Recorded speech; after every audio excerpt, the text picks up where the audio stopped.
Doa orang yang benar dengan yakin didoakan sangat besar kuasanya. Saya Agustinus.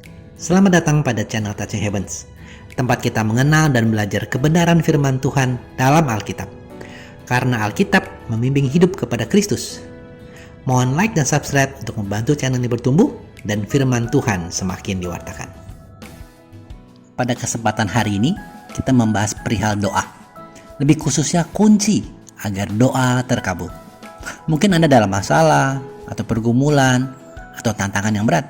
Anda sudah berdoa dan berdoa namun belum kunjung kelihatan solusinya. Hal ini membuat Anda lelah dan menjadi mempertanyakan, apa gunanya berdoa? Apa Tuhan masih mendengarkan doa kita? Nah teman-teman, tetap berharap pada Allah dalam nama Tuhan Yesus Kristus. Karena dialah sumber harapan kita. Sebelum masuk ke lebih dalam, ada baiknya kita memahami dulu apa itu doa. Tanpa memahami apa itu doa dan melakukan doa yang berkenan, jangan kita berharap untuk doa kita dikabulkan. Mungkin berbeda dengan anggapan banyak orang. Doa bukanlah meminta kepada Tuhan. Memang ada dalam bagian doa untuk meminta kepada Tuhan. Tetapi doa lebih besar dan lebih berharga dari sekedar cara kita meminta kepada Tuhan. Ingat, Tuhan bukan ATM ya teman-teman, yang bisa kita pencet-pencet kode dan keluar hasilnya. Nah, pemahaman yang benar tentang doa adalah relasi kita dengan Allah, yang di dalamnya kita berkomunikasi, memuji kebesaran Tuhan, bersyukur atas anugerah dan kasih-Nya, juga meminta permohonan kita, dan yang tidak kalah penting adalah mengakui keberadaan dan pimpinan Allah dalam hidup kita. Pengertian ini sejalan dengan firman Tuhan dalam Efesus 6 ayat 18. Dalam segala doa dan permohonan, berdoalah setiap waktu di dalam roh dan berjaga-jagalah di dalam doamu dengan permohonan yang tak putus-putusnya untuk segala orang kudus. Jadi jelas, tidak mungkin kita setiap waktu meminta-minta kepada Tuhan kan? Tetapi sangat logis dan bisa kita lakukan setiap waktu berelasi dengan Roh Kudus yang senantiasa memimpin kehidupan kita, dimanapun, kapanpun. Setelah kita memahami apa itu doa, ada baiknya kita refleksikan bagaimana kita berdoa. Apakah kita masih berdoa gaya pengemis yang meminta-minta, tanpa mengenal siapa yang kita minta itu? Jika ya, mungkin itu yang membuat doa kita belum dikabulkan. Tetapi selain gaya kita berdoa, ada hal lain yang adalah kunci agar doa kita dikabulkan. Mari kita bahas beberapa poin berikut ini. Poin yang pertama adalah doa dari orang benar. Mari kita baca dulu dua ayat ini. Yakobus 5 ayat 16. Karena itu, hendaklah kamu saling mengaku dosamu dan saling mendoakan, supaya kamu sembuh. Doa orang yang benar, bila dengan yakin didoakan, sangat besar kuasanya. Mazmur 34 ayat 18. Apabila orang-orang benar itu berseru-seru, maka Tuhan mendengar dan melepaskan mereka di segala kesesakannya. Kunci yang pertama adalah agar doa dikabulkan adalah orang benar. Siapa itu orang benar? Seharusnya Anda dan saya. Ya, benar teman-teman.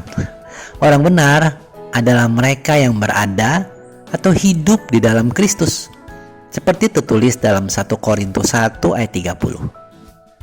Tetapi oleh Dia kamu berada dalam Kristus Yesus, yang oleh Allah telah menjadi hikmat bagi kita.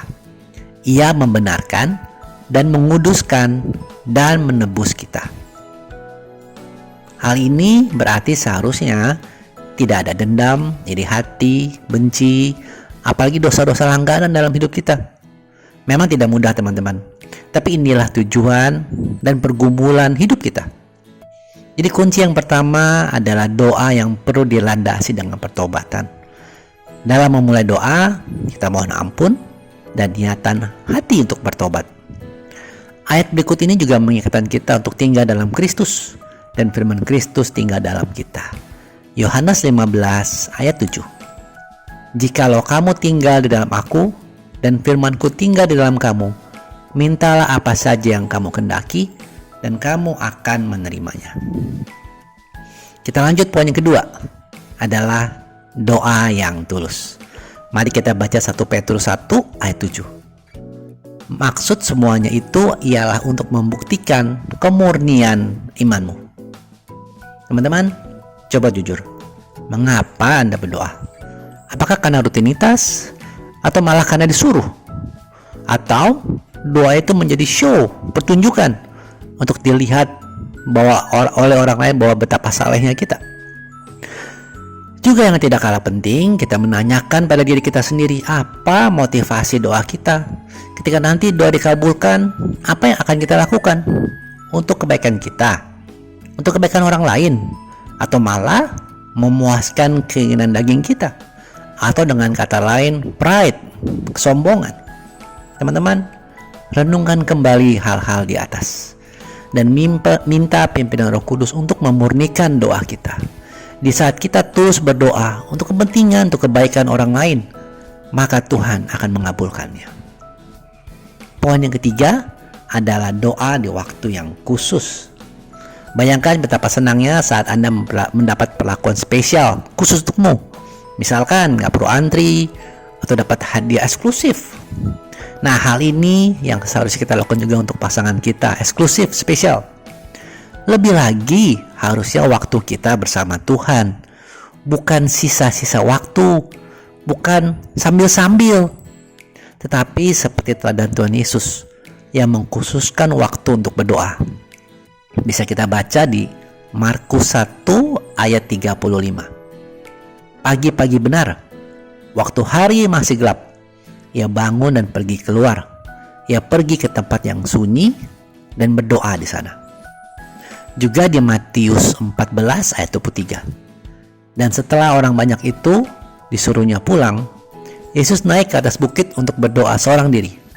Ketika hari sudah malam, ia sendirian di situ. Juga di Lukas 5 ayat 16. Akan tetapi ia mengulurkan diri ke tempat-tempat yang sunyi dan berdoa. Teman-teman, Anda bisa berdoa pagi-pagi, Anda bisa berdoa malam-malam, atau bisa saja pas siang-siang. Sebenarnya yang penting adalah kita fokus, khusus berdoa. Tidak ada kesibukan, tidak ada distraction kehidupan. Mungkin saat siang banyak kerjaan atau anak-anak atau tugas kita yang membutuhkan perhatian. Maka Tuhan Yesus memberikan teladan pagi-pagi benar atau malam-malam, supaya kita bisa memprioritaskan waktu doa. Kita punya relasi yang intim dan personal dengan Roh Kudus. Lalu poin keempat adalah doa tetap bersyukur. Mungkin Anda pernah dengar dan sering juga dengar nasihat, jangan bilang kepada Allah bahwa masalahmu besar, tetapi bilang kepada masalahmu betapa besar Allahmu. Teman-teman, ini adalah kunci doa terkabul, yaitu dengan iman kita mengucapkan syukur. Memang tidak mudah untuk bersyukur saat ada tekanan masalah, sakit penyakit, atau apapun sedang kita hadapi. Tapi ingat untuk tidak fokus pada masalah, tapi fokus pada kasih Allah.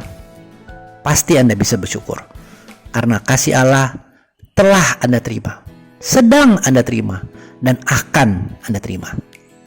Dan dengan perkataan iman dalam doamu, sebab iman adalah dasarnya.